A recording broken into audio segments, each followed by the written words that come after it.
Бебешката кожа е доста по-чувствителна и тънка от тази на възрастен човек и затова е по-податлива на най-различни външни въздействия, като дразнещи препарати, студ, влага и топли температури. Затова именно виждаме екзема в кармаческа възраст, която представлява промени по кожата с зачервени плахи. Кожата изглежда напукана, започва да се люспи, могат да се образуват и мехурчета. Кожата е суха, груба, сърби и боли.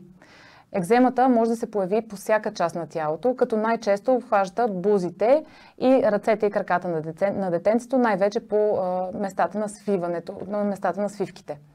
Най-честата причина за отключване на екзема е, както казах, изсушаването на кожата, особено през зимните месеци, когато и домът се отоплява и въздухът става още по-сух. Сухата кожа е и причина тя да започва да сърби, което е много сериозен рисков фактор за замърсяване, разчесване и замърсяване на тази рана.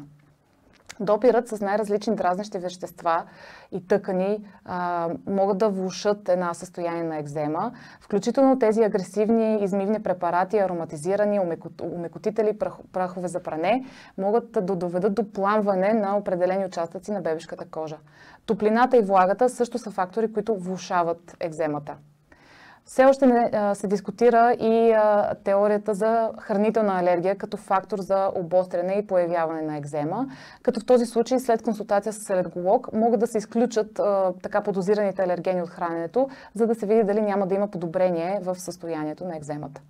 Ето някои начини как да се справим с екземата и да облегчим симптомите. Много е важно да избягваме агресивни измивни препарати и да се придържаме към максимално пречистени като състав продукти, с които да третираме бебешката кожа.